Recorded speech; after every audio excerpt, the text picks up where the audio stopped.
Hello, fellow beach maniacs and island music lovers.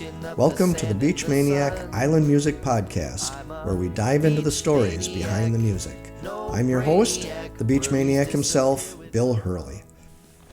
Hello, everyone. This is Bill Hurley, your host of the Beach Maniac Island Music Podcast. And with me today is Trop Rock legend, Don Middlebrook. Hello, Don. How are you, Bill? I'm great. By way of introduction, Don is commonly considered to be a founding father of Trop Rock, with his silky, smooth voice, natural talent as a prolific songwriter, and with a rich history of working hard and performing year-round at virtually every type of venue from northern Michigan to Key West, Florida. Don is one of the most respected and revered musicians of the Trop Rock genre. Oh, He's that's won, so sweet. well, it's true. And he's won Songwriter of the Year and Album of the Year awards from the Trop Rock Music Association, among many other credits. And he's released, you can correct me if I'm wrong, about 20 albums in your illustrious career. I would say that's close. Yep. So, Don, welcome to the Beach Maniac Island Music Podcast, and thank you for being here. Well, thanks for having me. This is fun. I know you recently returned to Michigan from Key West, where you performed as part of a weekend celebration of Jimmy Buffett. What can you Correct. tell us about that experience? Well, I had gotten the call a couple months prior that this event was going to be a big deal and I should be there.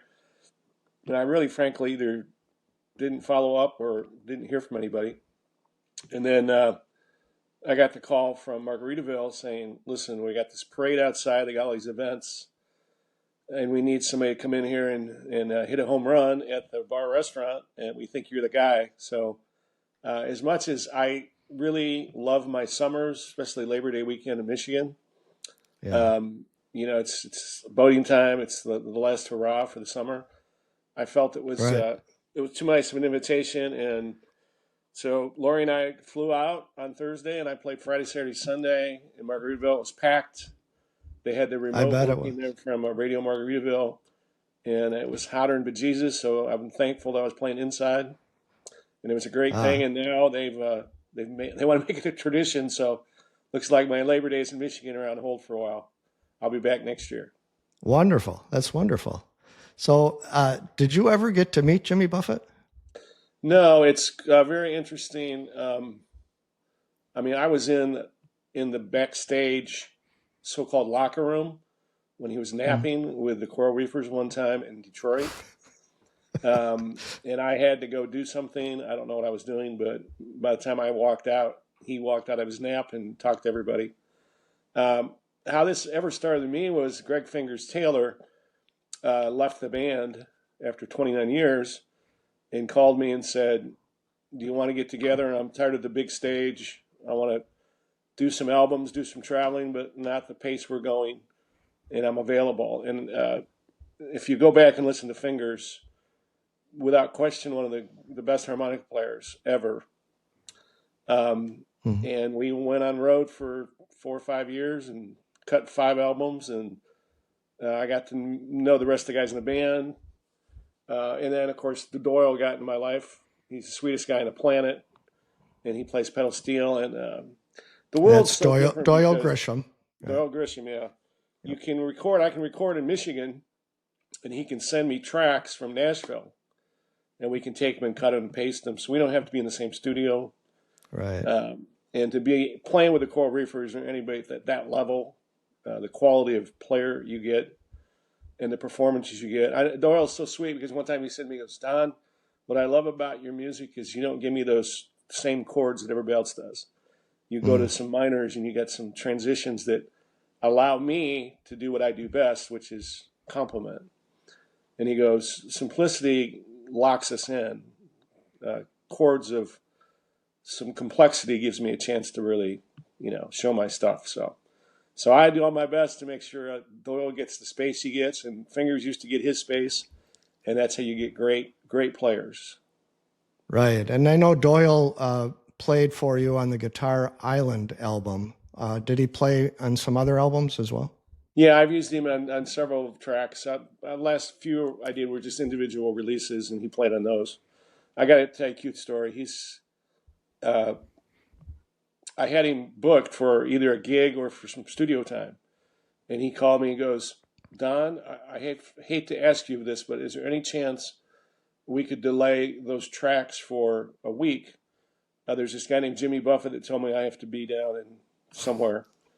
And I laughed and I go, "You're kidding, right?" Like, he goes, "No, are you okay with that? I don't want to upset you. Are you okay with that?" I go, "I'm okay, Doyle." And he's always so, when I'd go through the list, if I was playing at Meeting the Minds in Key West, I had him on stage a few times and we'd go through the list, and I'd say, "What key does Jimmy do, come Monday?" And because I'm a little lower range and I want to find my sweet spot. And one time I said, "What about six-string music? I love that song." And he goes, "Don, you need to know this. You're the only person that's ever played with the Coral Reefers and played six-string music. Jimmy has never, ever played that live." And he goes, "I wasn't on the recording, to my knowledge, and he never played it live. So you can always say you're the only one that's played with the Coral Reefers that song." Well, that's awesome. He's just that kind of guy. He treats you with not only respect you probably don't deserve, but he doesn't. It's an even bar, and he's just a sweet, sweet, sweet man. He even called me about a week ago and apologized for I thought I had him for 2 shows in Gulf Shores, and they had him going off the second time, so I only had him for 1 show. And he goes, "Now I want to make sure that you're not upset with me that I couldn't play that second show. They carted me off to another gig. I don't want you to be upset." I'm like, "No, Doyle." He's just a sweet guy. He's still playing with the Coral Reefer Band, and he still is. He's humble as all get out. Yeah, as we were just talking about off camera here, I had the chance to meet him last night in Milwaukee, prior to their performance in Milwaukee. And so, and I agree. I mean, everything about him, just a really nice guy. Yeah. And talks to people like me. To be that accomplished was one thing. To be that accessible and sweet and kind to people. Right. I mean, that's something that's an example of what you want to be as a human being. So, right. I was a soft spot for that kind of person. You run into that a lot in the Trop Rock community. I know I do. Awesome. Now, still on the Jimmy Buffett topic, you never met him, but you did steal his TV guide. Yes. And Fingers brought up this several times because he said Bubba, they called him Jimmy Bubba. He goes, "Bubba wants his TV guide back." And actually, Jimmy played at DTE in Detroit one time, and he said on the microphone there were some people had T-shirts that were on the big camera, or the big cam, I guess it is, that said, "I stole Jimmy Buffett's TV guide." And Jimmy said, "Is this the state where my TV guide is at?" So he was fully aware of the situation. It was really, I would say it started innocent. We were, how do I explain this best? Bands are fun. Bands are like herding cattle sometimes, or cats. Mm-hmm. We were down in Key West, and all the guys wanted to do was party and fun and, screw off, and nobody wanted to do anything historical, or, and I try to keep them out of the bars as long as I can. I don't like drinking before I play anyways. Okay. So I said, "Come on, let's do something fun. Let's get on a moped, see if we can find out where Jimmy Buffett is." And I'll be doggone, I just went to the hotel lobby and asked the clerk, or the teller, and she said, "I know exactly where he lives." She wrote me down the address. Wow. So we get down there, and stupid me, I've got like probably my hat on, a Michigan shirt, and I can't figure out which one's his place because it's kind of like walled up. So I look in a mailbox, and the first thing I pull out is a TV guide that says Jimmy Buffett. And I swore I looked at a camera because I didn't know what the hell I was doing, and not a crook. And I just rolled it up, put it in my pants, and off we went. And then I got back, and I was scared, and I put it under the bed mattress like an idiot. And I didn't know what to do, and I got out of there in about 2 weeks and took it back to Michigan. Now I have interstate felony, I think, for stealing mail. But he stole some sardines or something at a grocery store one time. So do you have the TV guide? Do you have it up on your wall, or does it really not exist? Well, what happened was, everything happened in the song appropriately. I lied about it being on the mailbox that I found on the ground, because I didn't want to admit I'd stolen something. And then my cleaning lady came over when I got back to Michigan, and I said, "Hey, did you see the TV guide on the coffee table?" She goes, "Yeah, it was old. I threw it out." And I said, "Well, there you go. There's my song." And of course, I reclaimed it. I don't know what to do with it. My goal was to meet him and give it back to him. Yeah. Right. And of course, we've lost him now, and I don't really. I'm a pretty sensitive guy. I almost cry when I do the song now, because the bridge says, "If you see Jimmy, tell him I've learned my lesson."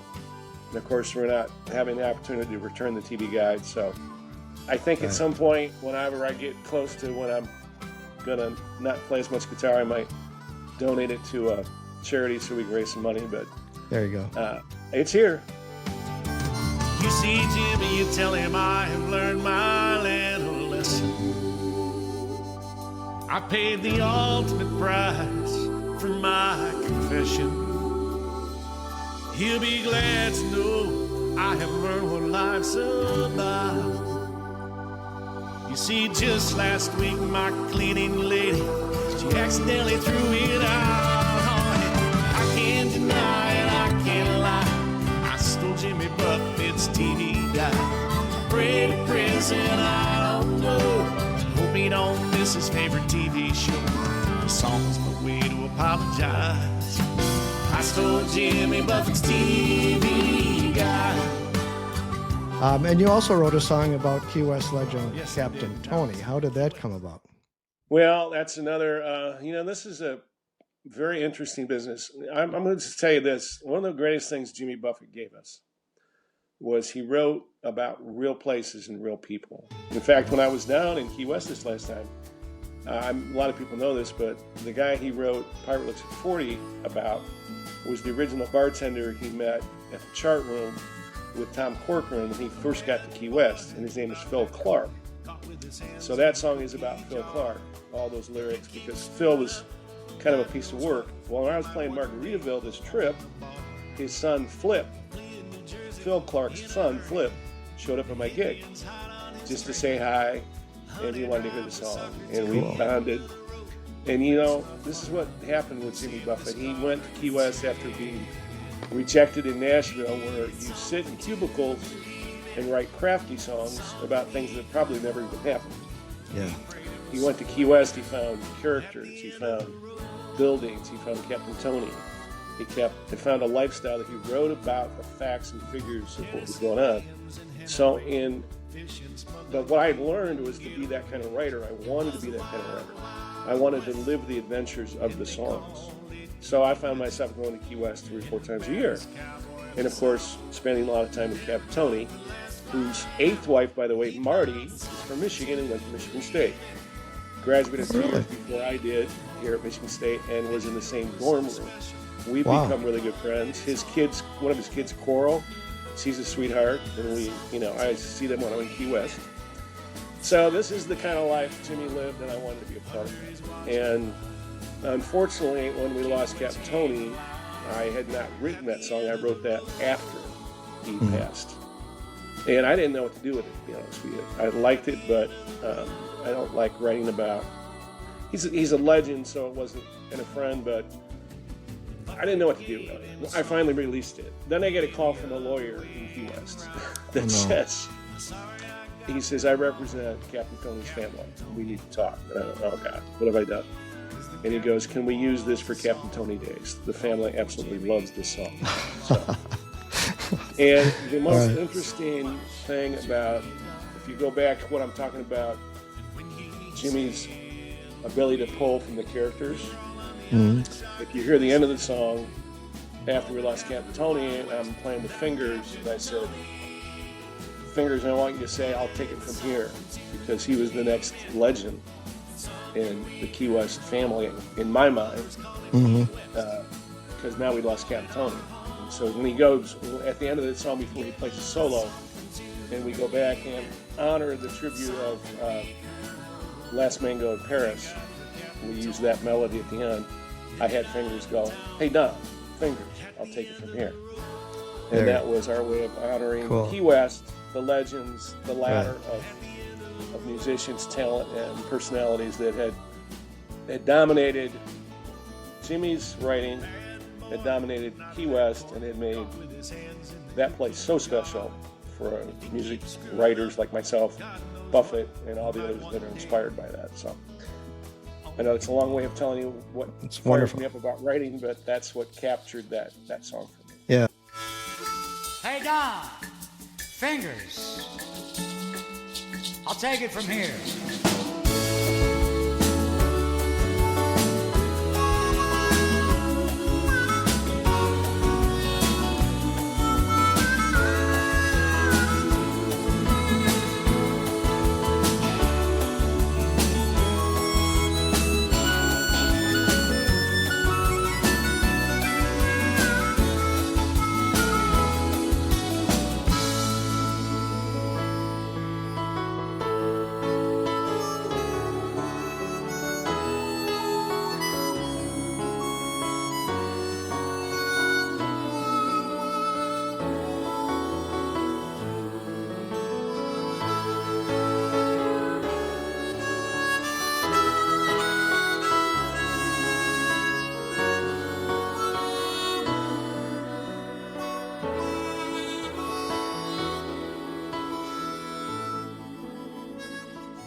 So tell me a little bit more about your songwriting process. You like to write about real people, real places, real things.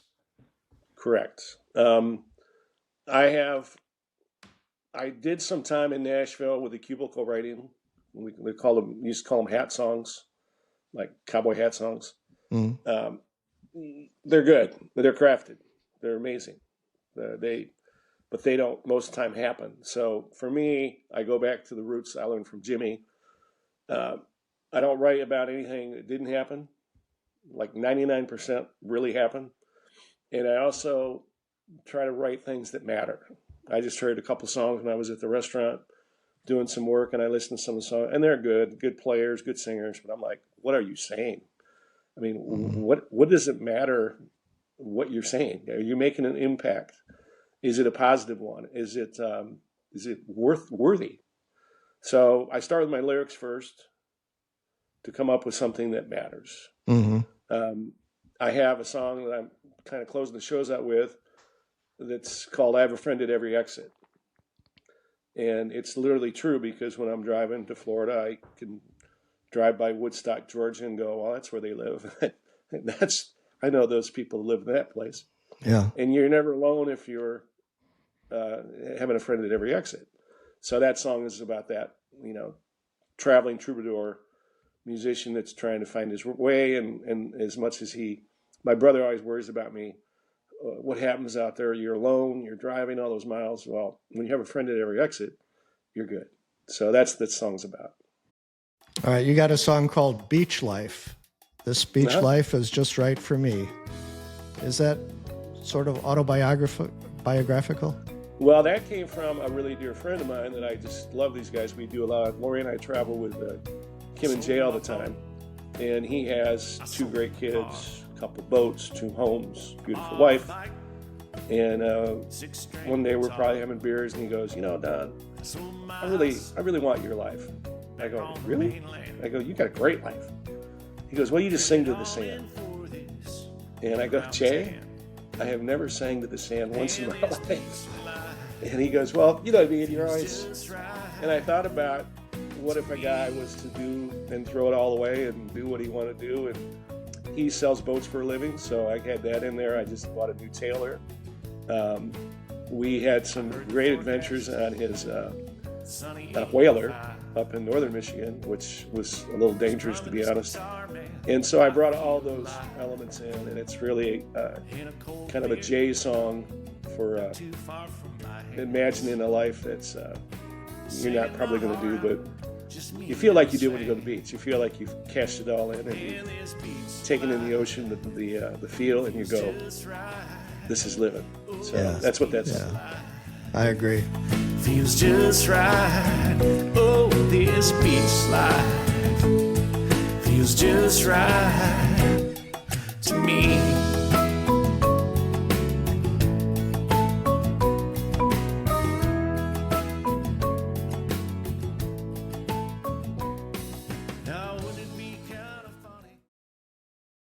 So if someone weren't familiar with Don Middlebrook and you wanted to introduce them to your music, what 2 or 3 songs would you pick for them to listen to and why? Well, that's a great question. I've written over 150 songs. I wouldn't say that means they're all good. Some get more attention than others. Bar Serenade is, I know on Spotify it's over 350,000 hits just on Spotify. Wow. It was well produced because I had a Grammy-winning producer, although all the guys I work with are amazing. But it's about going to Mount Dora, Florida. And I was told to go to Mount Dora, Florida by some friends that said, oh, it's a lot like Saugatuck, Michigan. You're going to love it. And you'll find a bar right on the water, got your name all over it. So I went down to Pisces Rising, and Annie, the owner, was a little tough nut, and I wasn't getting over at all. There was all these local guys that were, grabbing all the gigs, and I thought, well, I'm just going to write a song about her because she likes the attention, but I'm not getting the attention. So I put in about going to Mount Dora, where there's the moss and the palm trees grow. On my way to Key West, I wrote all those lyrics about it. It's right at Pisces Rising, right at St. Annie's Island. She loved that part. Mm-hmm. And pretty soon, we got her done, and she calls me and she goes, well, I understand you bought a place here in Mount Dora. I said I did. And she goes, well, good, because you can be my house band now, because I just got the Orlando Sentinel to do a big article about you in that song. So it worked like a charm. And when I heard that song, I think of Annie, who's now passed. And then, just to give you an idea this is why you want to write about stuff that really matters. Not only do people in Mount Dora love it, but I'm down in the Keys one night at the Tiki Bar, and it comes on the radio, probably Pandora, and this couple starts dancing like right kitty cornered me at the bar. And he goes, come on, Beach Bar Sandy, this is your song. And Wow. They're just loving the song. They know all the lyrics, and I'm about to cry. And I say to them, I say, you know anything about the song? And they go, we love this song, but we don't know this guy Don Middlebrook. Yeah. Well, can he buy you a beer right now? And we're buddies. Now we're buddies, see? That's awesome. So it has to be, I go back to my roots. You write about stuff that really matters. You write about stuff that has a message of depth. And you write about things that really happened, and they come back to you like a boomerang when you least expect it. It meant something to somebody, or somebody's connected to it.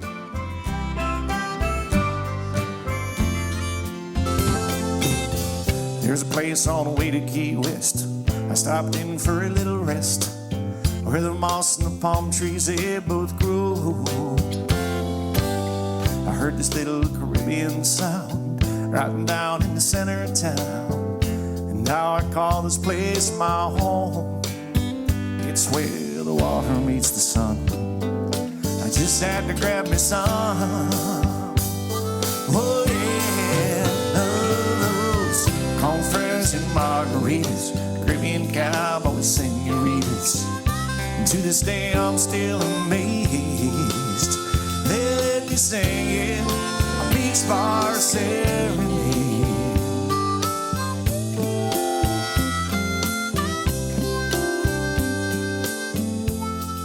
A beach bar serenade. And one of my personal favorite Don Middlebrook songs is Bike Around the Island.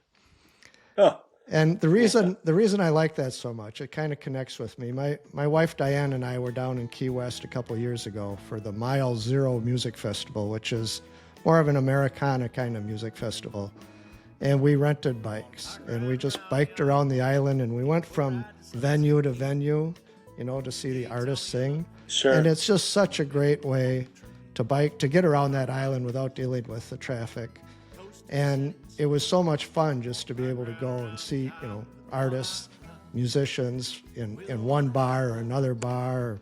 Sure. And so that really connected me. Is that song about Key West? Absolutely. Yeah. And I hate to keep going the same well with this, but we travel a lot with Jay and Kim, and they're Michiganders, and we were down there, and he's a ex-college basketball player, big guy, and it was the day that I know that Lori and my friends, they all go, okay, can we possibly put the phone down and the guitar and do something different? So we got bikes, and he had a 12-pack on his back, knapsack or whatever, Yeah. and he all of a sudden his back goes out. He's about 15 years younger than me. So the old man ended up carrying all the beers and the bicycle. But we biked around the island and we had a ball. We had a ball with it. Yeah. I will tell you this is really cute. I'm still trying to wrap my head around this. You know the song. I've gone back to my listening to it and make sure my articulation was correct. Because this woman come up to me at one time and she goes, "Can you do that song about the one-eyed dog?" And I go, "I don't have a song about a one-eyed dog." I mean, really? She goes, "Yeah, you're bike riding around the island with a one-eyed dog." And I go, "It's the one-eyed log." So I go back to my car and throw a CD and go, "Jesus, what have I done?" You know? I ride around the island with the one-eyed dog, with the one-eyed dog, with the one-eyed dog, with the one-eyed dog, with the one-eyed dog. I ride around the island with the one-eyed dog. Well, I told the story last August to a group of people in Saugatuck that a great gig I do at Holiday Hill, and they're all from Detroit area, and they're a family, and the kids all get a kick out. So I come to the gig this year, and they've made T-shirts with my name on the front and me on a bike, and on a sidecar is a dog with a pirate patch. And they've got like 30 of these shirts. And they go, "Do the one-eyed dog song." And I go, "Oh my God, what have I started?" So just to clarify, it's Bike with the One I Love, right? The one I love, Yeah, yes. the one I I love. think, Yeah. I mean, after about 30 listens, I would tell you that I correctly expressed those words properly. Where she got one-eyed dog, I have no idea. She had a few drinks. You know, that songwriting, you don't own it anymore. It's not your song anymore. Yeah. And I love that part. Yeah.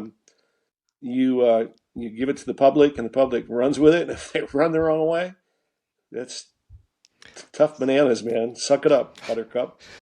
So as an aside, because I know you're a big Michigan guy, my wife and I were up in Mackinac Island last summer, and we biked around the island, and that song just kept going around in my head.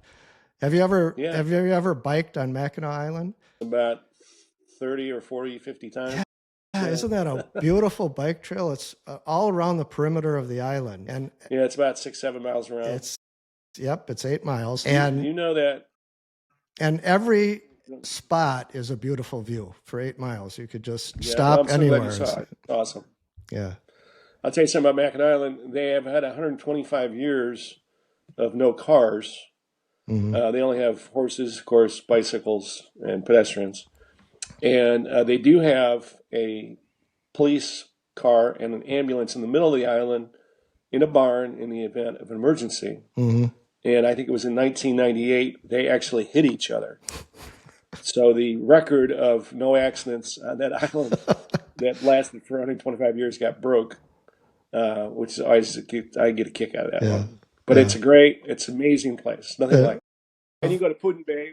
We bike on Puddin Bay too. I have not been, no. Yeah, Puddin Bay is a great island. So you can't mess with, the other thing about riding beach life. How tough is that, right?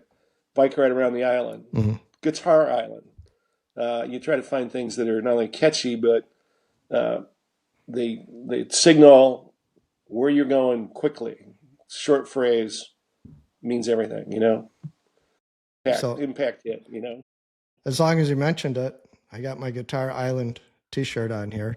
Tell me Awesome. about. I see that. Yeah, Pick this up at Maddie's when I talked to you. Last very nice month? shirts, aren't they? Yeah, very nice. They hang in good. I'm really proud of them. Tell us about Guitar Island. Well, I don't know how you're doing this, Bill, but you're hitting the same couple again. That's Jay and Kim's story. Oh, is that right?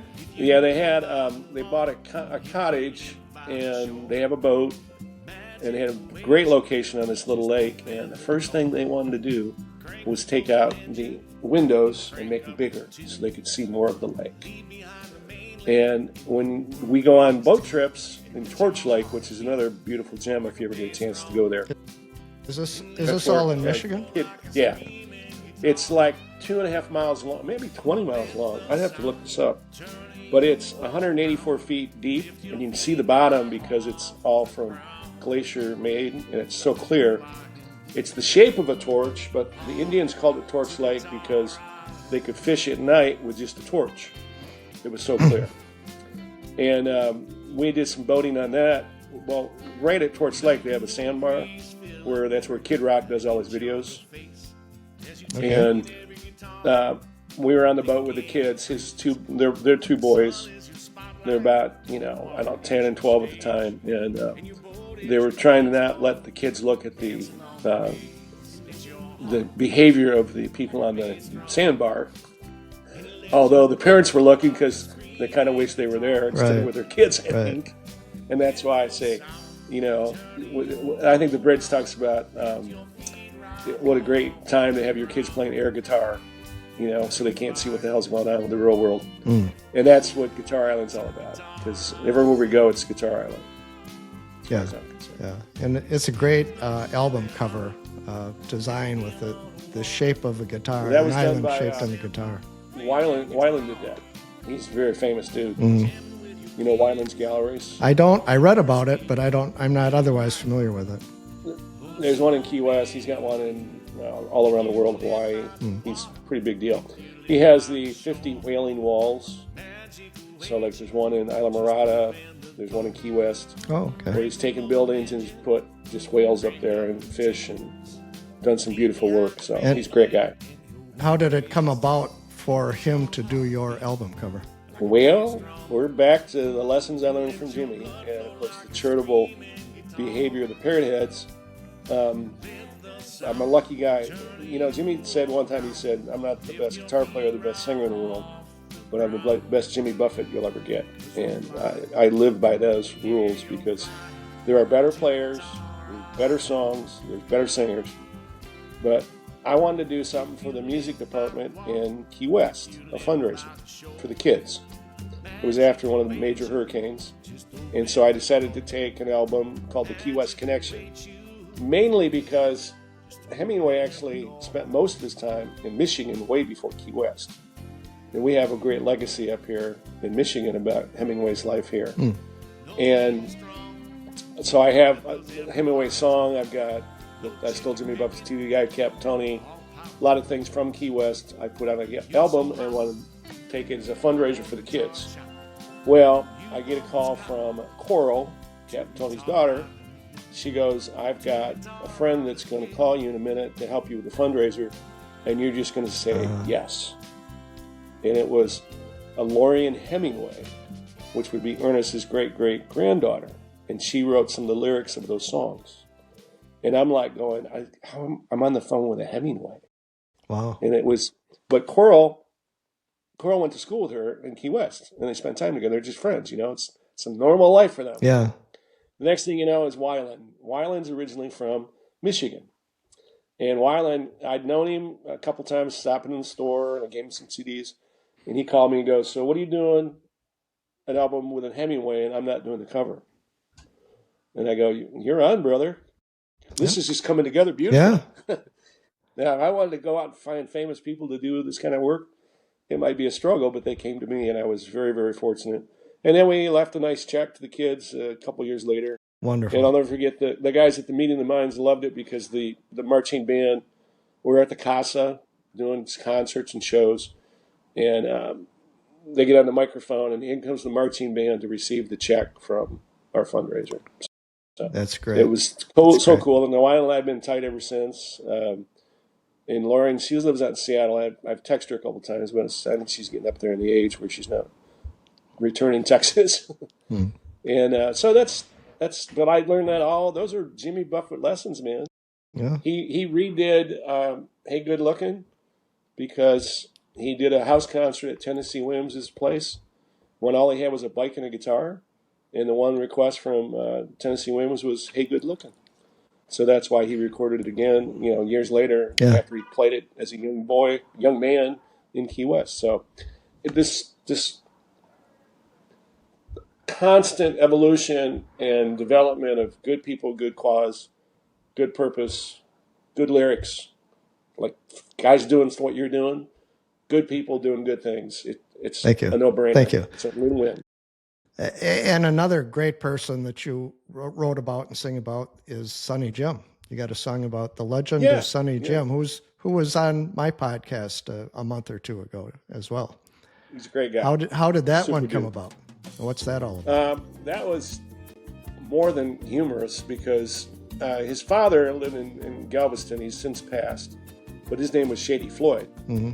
So Shady Floyd gave birth to Sonny Jim. So there was always something a little Jerry Springer about that right there. What happened was Jim was down in the Cayman Islands with his family, wife and 2 kids, playing guitar at the Hyatt, and he wrote a song called "Blame It on the Rum," which they used in the movie The Firm. And when that happened, the father, who was really worried about his ability to make a living for a family, kind of turned his head and went, well, he's in the movie. So Shady Floyd went down, met Gene Hackman, saw the movie being filmed, thought, oh, my kid's really making it. Well, everybody goes home, and the local government tells Sonny Jim, we have a problem. You're taking work away from the locals. So if you want to stay here, you've got to give up guitar and play something else or do something else. And he took up steel drums, and that's what led him to be a steel drum player.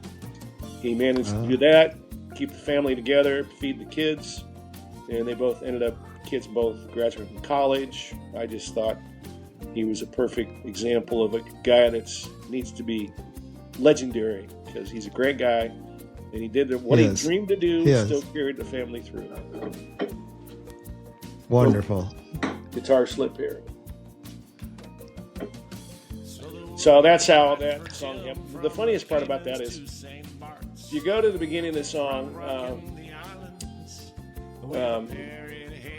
I try to do a good rhyme scheme, and I say they even have an Elvis impersonator. He's a dead ringer. Mm-hmm. And I just did it for comic relief. This is a Shakespearean concept that I've learned from school, and it was supposed to be funny. And after I got the song done, Sonny Jim goes, I got a question for you too. How did you know about the Elvis impersonator? I go, I didn't. It was just for comic relief. He goes, we had one from the Philippines. It was just awful. And he had to change his job too. So these songs, man, they give you life and a position. They take a life of their own, and it's awesome. It's awesome. 1, 2, 3, feed the family, working his one-man band, and the locals are amazed. Oh yeah, there. How well he plays. Everyone is employed on this island west of St. Croix, and no one could be prouder than his father, Shady Floyd. Play it, Jim.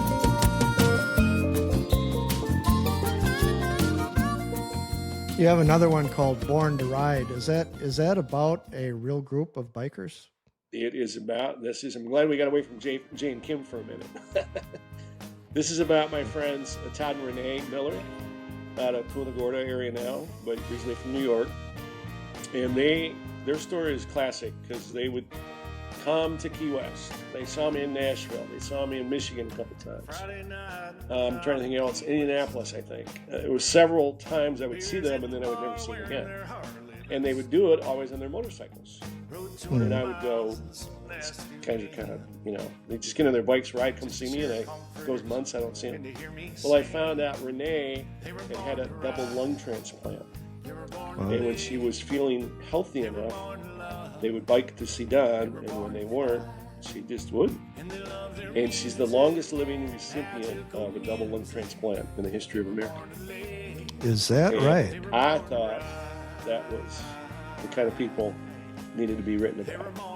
And then I think I was polishing off in Destin when I was working at Lulu's, so in the Gulf Shores area. So I wrote about the Gulf Shores, a place they had not been, but since then they have ridden their bikes there.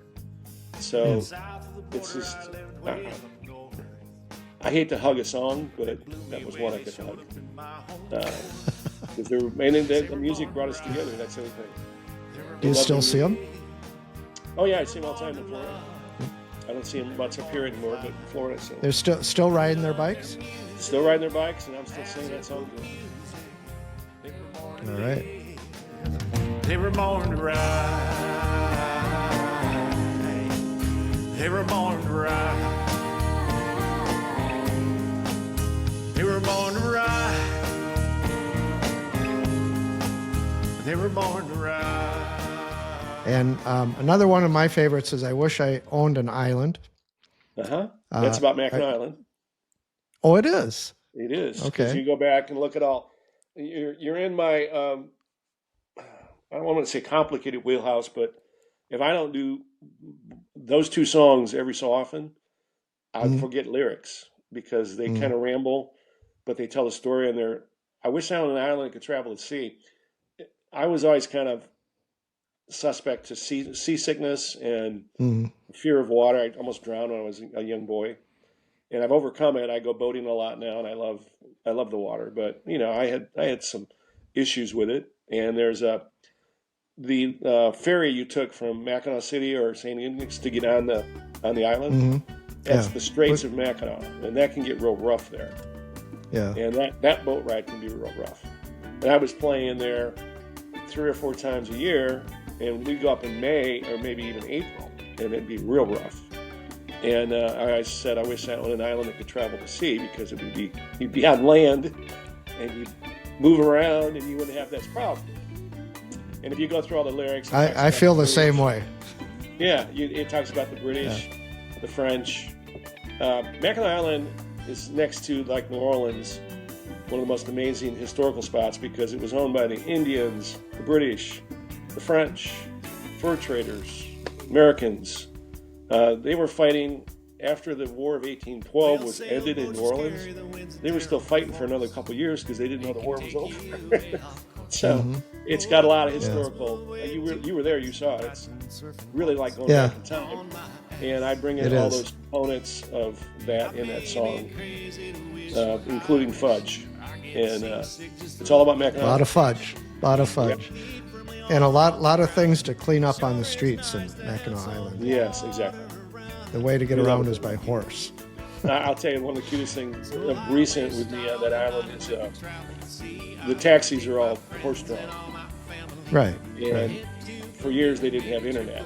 So, if you wanted to leave, you just go outside and wait for a horse to come along. Now they have internet. So you can be in a bar, and with the speed of the internet, it'll say your taxi waits outside. You come out there, and it's clippity-clop. Yeah. So the speed of the internet gets you on the slowest possible means of transportation. So the irony there is too funny for me, because it's probably a good song. Internet's there, but the taxi just isn't there. There you go. No, you don't want to be in a hurry if you got to get somewhere. No. So I wished I owned an island that could travel the sea. I'd take my friends and all my family, head to Bermuda, maybe Tripoli. I wished I owned an island that could travel the sea. And if you wonder which one I'd pick for fun, Mackinac Island, Michigan. We could reenact the British battle when we pull into the English Channel. Be on a carriage and a horse, and we'd pull into the Amsterdam port. We'd watch the Frenchmen all flip out when they'd see an island come about. Go down to Spain, watch a bullfighter lunch as we knock off a pound and a half of fudge. You were telling me about the preacher in Pennsylvania. This is an example of how the world has gotten different and fun and enjoyable. If used properly. This guy from Facebook from Pennsylvania, he just wrote on my page, he goes, this might be strange for you to know or think about, but I'm a minister, priest, and I'm not sure what denomination, in Pennsylvania, and your music means so much to me. Before I have worship, and often before hospice, I listen to your music. And you may not realize this, but almost every one of your songs ends up somehow positive. And I just appreciate what you're doing. And coming from the pew, I thought you should know you have a fan. And I'm like, blew me away, because you Yeah. know you don't expect it to come from that. And I didn't know that all my messages were so positive, but evidently I'll take it. That's what you're trying to accomplish. So it's beautiful, and I hope to meet the man one day. Right. How's that? Right. Right. For an artist to hear that from somebody, to know that their music is making an impact in the world, means a lot. Absolutely. I'm working on a So new song tell me, called "Stay Busy, Stay Young," and it's a lot about. It's called advice from a young sailor, because I have a song called "Advice from an Old Sailor," and this is a advice from a young sailor. I want to take a young man's perspective, and good idea. yeah. So I wish I had 24 hours and didn't have to sleep, because I'd be writing all the time. I love it. That's great when you feel that way. You love your job, you love what you do, Yeah. and you just want to do more. That's wonderful. You're a lucky man. Yeah, I feel that, because I see people that work don't like work, and I get it. I didn't like digging ditches either. So Right. So how did you get into this? How did you first start making music and decide you wanted to be a singer-songwriter? well, this actually started in college. I was attracted to guitars. My mom did a great job when I was about 16, 17. She thought I was losing interest in sports, and she was afraid I would get involved with girls.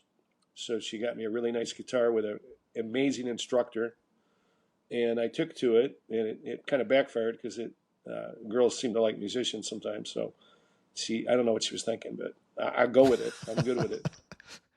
And It worked for you. yeah, I was in college, and I got in a band.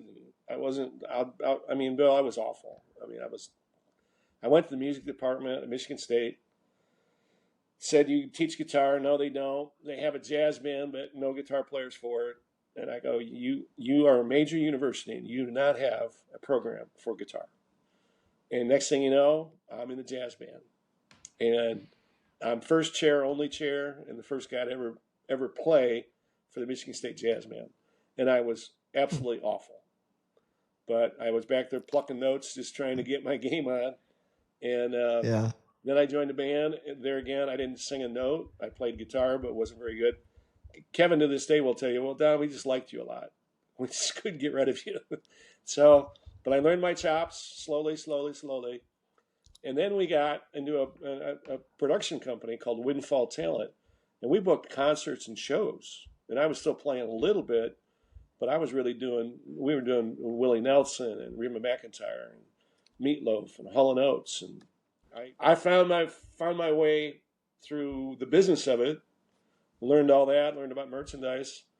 And then I started playing over in Saugatuck, Michigan. And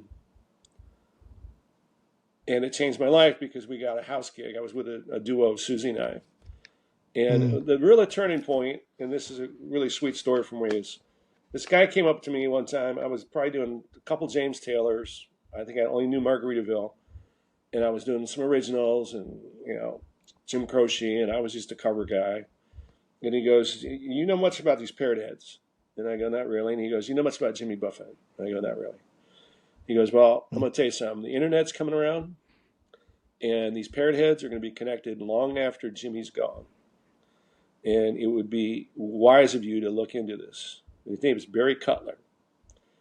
And I'd say I met Barry twice. About a 20-minute talk in the Saugatuck deck at the Butler, telling me that advice. And then I drove to Traverse City when I heard he was on his deathbed to thank him. Because I went out after he told me that. I got 3 CDs of Jimmy Buffett, and we never looked back. And that was the beginning. But I always tell the guys I book today, be sponges, take advice. Mark Twain said, I learn from other people's mistakes, because I haven't the time in my life to make all the mistakes that can be made. That's a paraphrase. But I've always thought that way, and I want to thank Barry for giving me guidance that was invaluable. Tell me a little bit about your personal life and how you balance your demanding career with your personal life.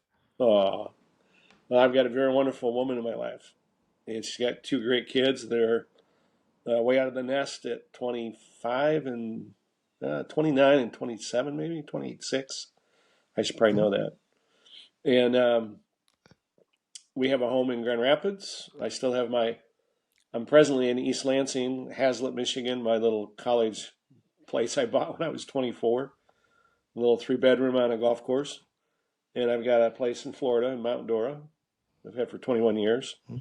And she's a retired probation officer, although she's back to work full-time, working for Amway hotels and Hiltons. And we travel together, and we play together, and I'm over here for 3 or 4 days working on my day job and playing guitar and gigging, and then I'll go back to Grand Rapids for the weekend. We go to a wedding, and we just bounce back and forth and have fun like we always have. It's been great.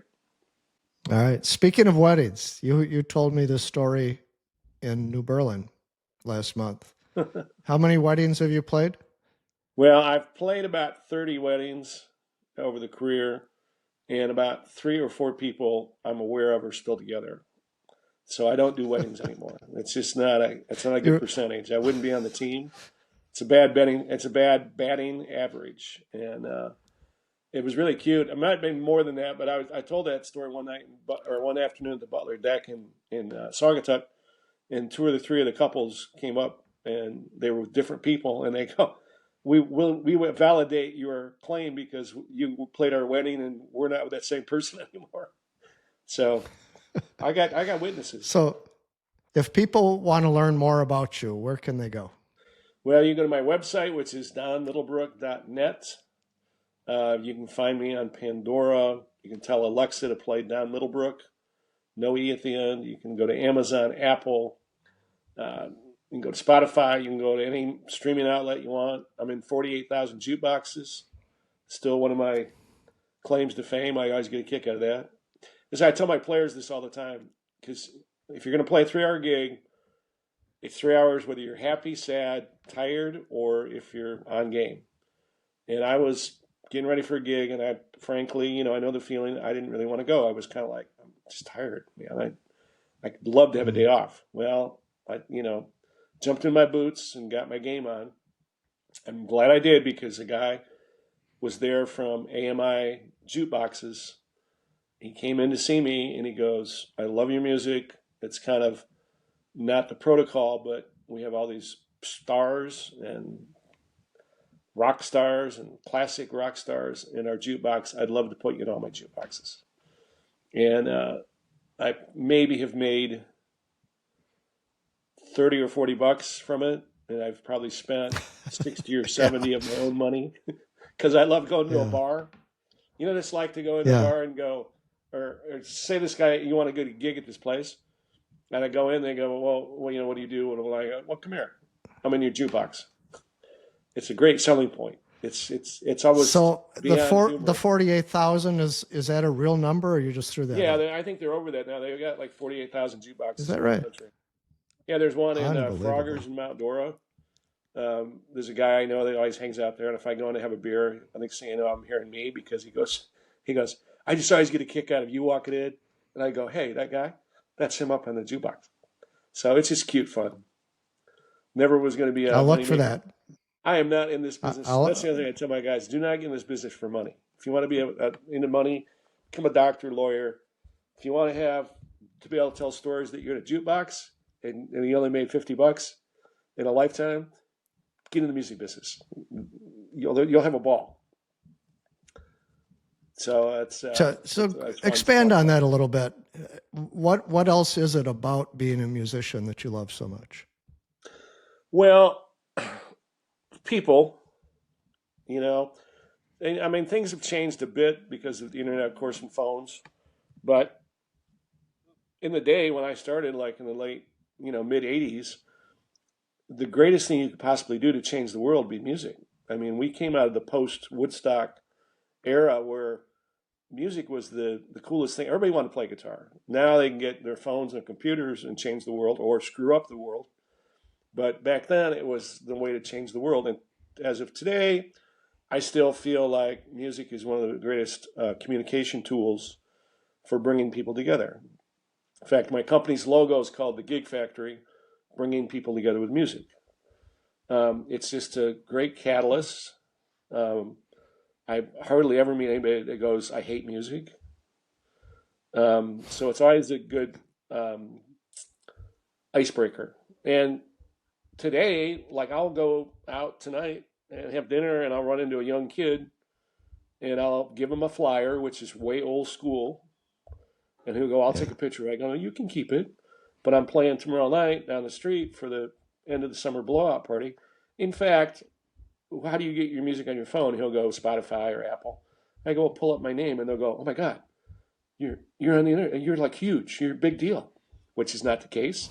But I have a good calling card. Well, pretty and then I have young people that actually like me because they feel like we've made a connection. We have because of music, because I've got a good calling card. This guy the other night, I ran into him 2 nights in a row, and he's like, oh my God, dude, we listen to your music all the time on our boat. We just love it. So I'm not bragging and I'm not boastful when I meet them, but it's so nice to have a bridge to conversation, friendship, and relationships. And music has been that variable. Used properly, music is all it could be, which is it can save the world. It can bring people together. And I love that. Valuable. Now I love the computers. I love the studio. I love guitar players. Rush, my guitar player is so damn good. I mean, I can't get these guys on the road like all these other guys get on the road. But when he plays guitar, it stops me. Like, I'll play my leads, and then he'll play his leads, and I'll look at Ricky, and Ricky goes, do you want to play any guitar on your album? I go, no, I want it to be the best it can be, and I want Rush to do it because he's better than me. So it's great. It's teamwork. It's disciplines. It's everything that people love about sports. It's competitive. And it brings people together. So there's nothing like music. All right. That's a great note to finish on. Thank you very much. I really enjoyed our conversation. See you, Bill. We wouldn't thanks have for being tonight if we didn't have music. So even if we were talking about somebody else's music, it brings us together. I love it. And thanks for all you do. Exactly. Well, thank you. And I wish you continued success, and I hope to see you on the road again sometime soon. Absolutely. Say hi to Wisconsin. The sweetest people in the world, by the way, Wisconsinans. There you go. I agree with you. Thank you again, Don Middlebrook, for joining me on the Beach Maniac Island Music Podcast. For more information about Don, visit beachmaniac.com, where this podcast is housed and where you'll find both an audio and video podcast, along with some video clips, a blog with a podcast transcript, and links to Don's website, Facebook page, YouTube channel, and Instagram account. You'll also find the video podcast on the Beach Maniac YouTube channel. Just search for Beach Maniac Island Music Podcast. And thanks to everyone for joining me, Bill Hurley, the Beach Maniac, as we go behind the scenes and explore the magic behind the music. For more about me and my passion, visit beachmaniac.com or contact me at bill@beachmaniac.com. Remember, whether you're soaking up the sun or catching the waves, we hope you're feeling those good beach vibes. Until next time, keep the sand between your toes and the ocean breeze in your hair. Stay safe, stay cool, and we'll catch you on the next wave. Traded suit ties for sandals and caps.